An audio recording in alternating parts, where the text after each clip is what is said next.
Hello everyone, my all friends. My name is Gumar Singh. Welcome to the Alwar Hut online educational platform. दोस्तों जो हमने जो पिछला session था उसमें हमने कॉन्सेप्ट्स के बारे में बात की थी और दोस्तों हमने बात की थी ये आर्गुमेंट्स के बारे में अर्थात तर्क के बारे में। तो दोस्तों आज के जो सेशन है उसमें हम बात करने वाले हैं मोटिवेशन के बारे में। दोस्तों जो ये हम जो छोटी छोटी बातों को लेकर के आते हैं दोस्तों, इनके पीछे हमारा लक्ष्य है। जो छोटे छोटे टॉपिक्स हम आपके सामने लेकर के उपस्थित होते हैं, इसके पीछे हमारा लक्ष्य है कि दोस्तों आप हर शब्द को समझें। क्योंकि दोस्तों क्या है कि जब तक हमें डीप स्ट्रक्चर के बारे में जानकारी नहीं होगी, जब तक हम बारीकी से किसी शब्द को नहीं समझेंगे, यदि हमारे कोई क्वेश्चन जैसे रीट या सीटेट में कहीं से भी आया तो दोस्तों क्या है, जब तक कि हम उस छोटे छोटे शब्द को नहीं समझ पाएंगे, उसको नहीं पकड़ पाएंगे, तो दोस्तों क्या है कि हमारा कॉन्सेप्ट क्लियर नहीं होगा। यदि चारों आंसर, जैसे कोई क्वेश्चन होता है उसके जो चार आंसर होते हैं, तो दोस्तों जब तक वो चारों आंसर के जो हमारे कॉन्सेप्ट होते हैं वो हमारे क्लियर नहीं होंगे,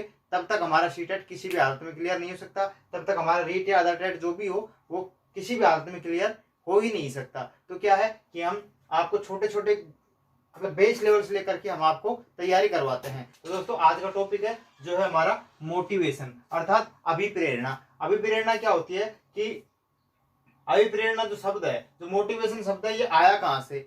तो इसकी हम बात करें तो मोटिवेशन शब्द है ये जो लैटिन भाषा है, लैटिन भाषा है, लैटिन वर्ड है, और ये मोटम या मूवर, लैटिन वर्ड जो लैटिन भाषा है उसमें मूवर या मोटम शब्द से मिलके बना है मोटिवेशन। और मोटिवेशन अंग्रेजी का शब्द है जो कि लैटिन वर्ड से बना है। और यदि हम इसके जो अर्थ की बात करें, इसके मीनिंग की बात करें, तो दोस्तों क्या है कि इसका जो अर्थ होता है वो होता है मूव या गति करना या इनसाइट टू एक्शन। ये इसका अर्थ होता है कि क्रिया की ओर ले जाना। और आगे है अभिप्रेरणा। अभिप्रेरणा क्या है? अभिप्रेरणा एक ऐसी मानसिक शक्ति जो हमें अंदर से ही किसी कार्य को करने के लिए प्रेरित करती है। मोटिवेशन जब तक हमारे अंदर उत्पन्न नहीं होगा तब तक हम किसी भी कार्य को नहीं कर सकते, जब तक कि हमें उस लक्ष्य की प्राप्ति ना हो जाए। ये दोस्तों मोटिवेशन का ही कमाल होता है कि हम बार बार असफल हो जाते हैं, फिर भी हम सफल होने की बार बार कोशिश करते हैं कि और बने रहते हैं। हम ट्राई करते रहते हैं और बार बार हम कोशिश करते हैं, फिर भी हम थोड़े मन में कुंठित हो जाते हैं। कई बार हम असफल अनसक्सेस हमें मिलता है किसी एग्जाम्स में या किसी लाइफ एग्जाम्स में या कहीं भी जगह हमको क्या है कहीं भी असफलता मिलती है, तो हमें बार बार क्या है कि मोटिवेशन ही है और फिर हमें लगता है कि आई कैन डू इट, मैं फिर से कर सकता हूँ, मैं ट्राई करता हूँ, फिर से कर सकता हूँ। तो दोस्तों यदि हम एग्जाम्पल्स की बात करें, दोस्तों क्या है कि एक स्टूडेंट होता है, स्टूडेंट क्या है कि बार बार एग्जाम्स की प्रिपरेशन करता है बट अनसक्सेस, मतलब क्या है कि बार बार एग्जाम्स की तैयारी करता है पर फिर भी वह असफल हो जाता है। और फिर क्या है कि डे एंड नाइट स्टडी, मतलब रात दिन मेहनत करता है बट अनसक्सेस, मतलब क्या है दिन रात मेहनत करने पर भी बंदा क्या है कि असफल हो जाता है, विद्यार्थी असफल हो जाते हैं। बट ट्राई मतलब फिर भी प्रयास करते रहते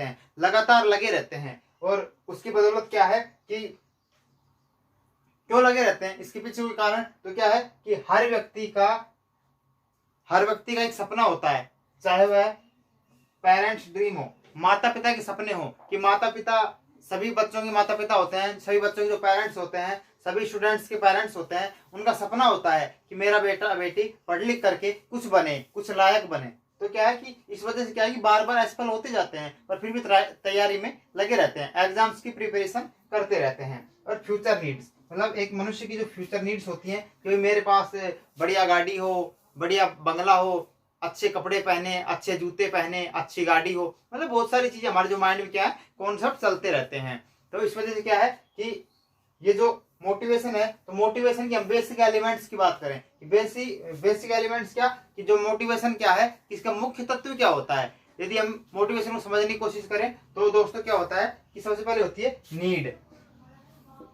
नीड, मतलब एक आवश्यकता होती है जिसकी वजह से क्या है कि हम उसकी तरफ अग्रसर होते हैं, किसी कार्य करने के लिए अग्रसर होते हैं। आगे है ड्राइव, उस आवश्यकता की पूर्ति करने के लिए क्या है नीड होती है आवश्यकता। आवश्यकता, और आवश्यकता की पूर्ति के लिए हम क्या करते हैं, गति करते हैं, ड्राइव गति करते हैं। और फिर क्या है कि फिर हमें क्या मिलता है, रेनफोर्समेंट। तो यदि आपसे इसके मुख्य तत्व के बारे में पूछ लिया जाए कि अभिप्रेरणा के जो मुख्य तत्व है तो क्या है कि यह है नीड, ड्राइव एंड रेनफोर्समेंट। यदि हम हिंदी में बात करें तो आवश्यकता, प्रणोद या फिर प्रोत्साहन, आवश्यकता, गति या प्रोत्साहन। और क्या है कि रीट और सीटेट के जो एग्जाम्स होते हैं उनमें ऐसा नहीं पूछा जाता है कि अभिप्रेरणा के मुख्य तत्व हैं, उसमें ऐसा पूछा जाता है कि अभिप्रेरणा के मुख्य तत्व निम्न में से नहीं है।